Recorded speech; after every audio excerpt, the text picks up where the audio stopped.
あなたにとっての快楽は何ですか？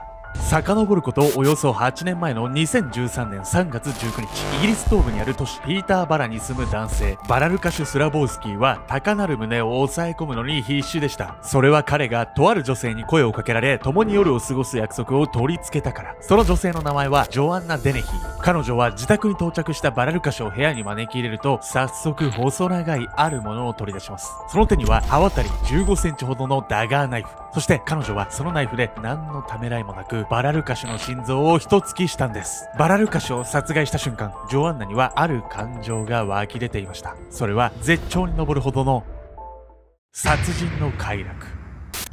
イギリスの犯罪史上最高の美貌を持つ殺人鬼、天使のようなその女はなぜ殺戮マシーンと化したのか。男性の心に入り込む狂気に隠された魅力とは。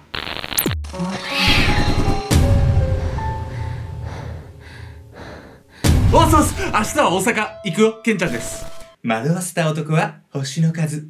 やみやみ。画面の向こうのメトラの皆さんのね、周りにもね、素敵な人いるんじゃないですか？皆さん騙されてないですか？画面の向こうだから、画面のこっち。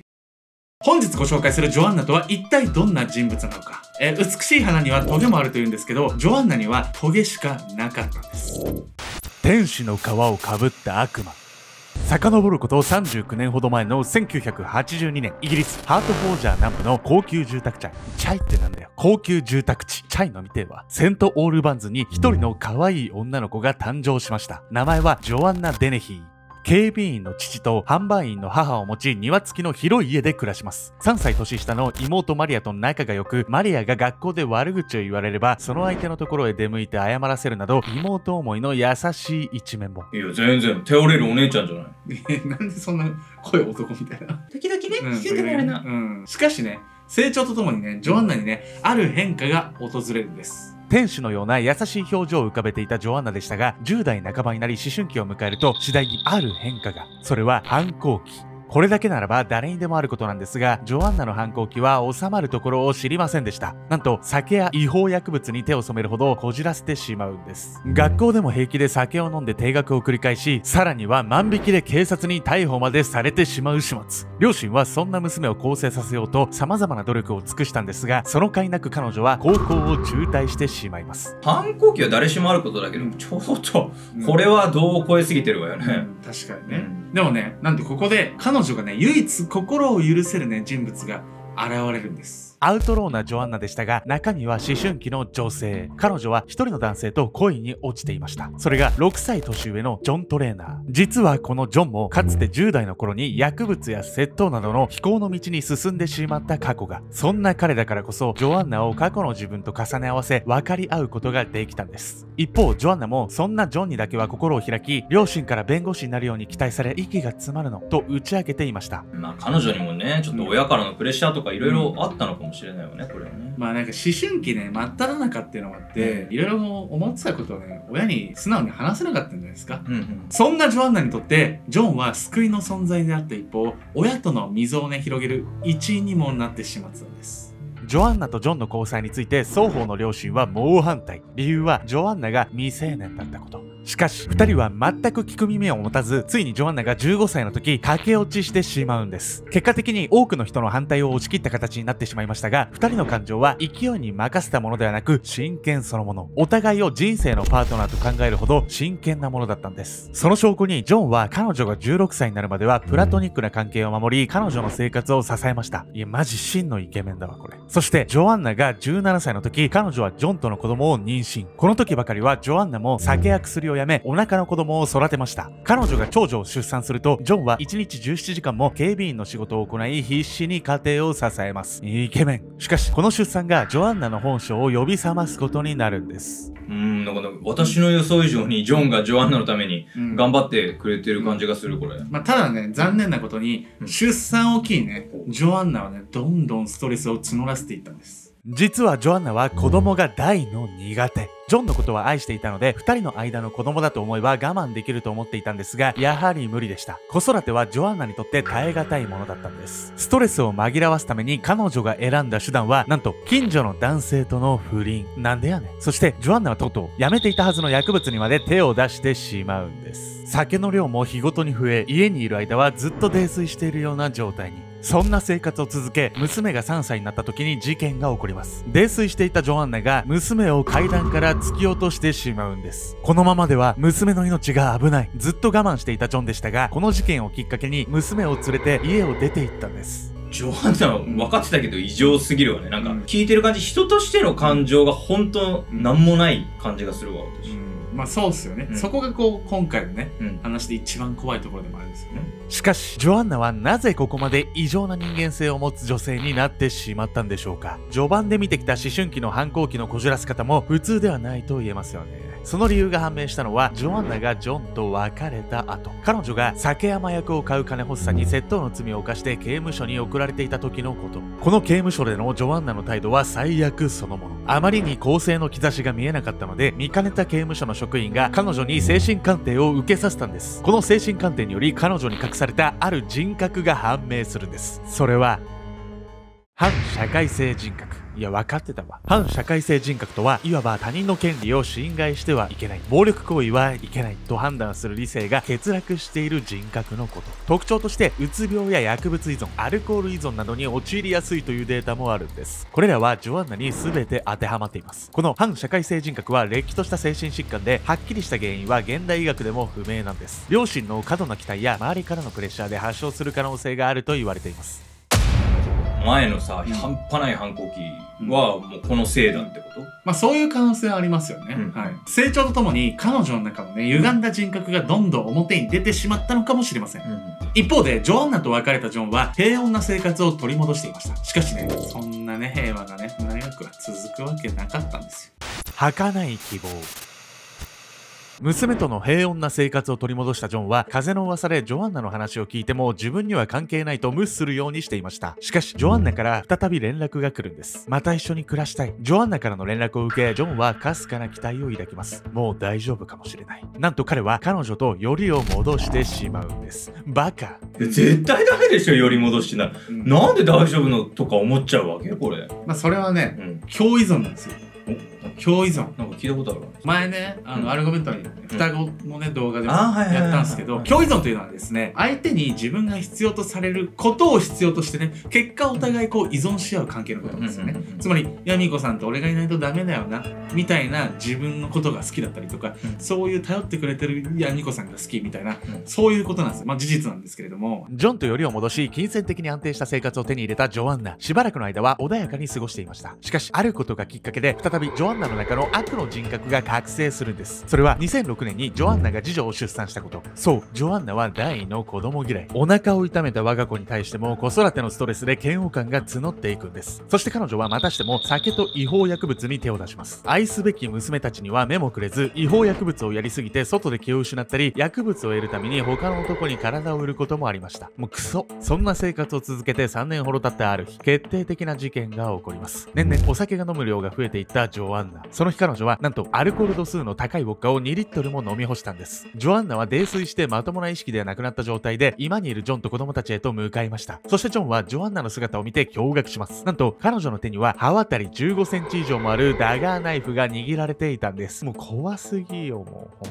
当に。そしてジョアンナは泥酔状態で訳も分からず、そのナイフを突然カーペットに突き立て八つ咲きにし始めたんです。このままだと殺される。子供も危険だ。この事件をきっかけにジョンは子供と自分の命を守るためジョアンナと決別したんです。ジョンもさ、ここまでしないと目覚めないって、共依存怖すぎるわよ、ちょっと。まあなんかその子供をね、守らなくてはっていうね、こう使命感によってね、やっとこう目覚めたっていうことなんですよね。はい。こうしてね、誰もがお手上げ状態になったジョアンナなんですが、さらに彼女はある能力を開花させていくんです。男を操る能力。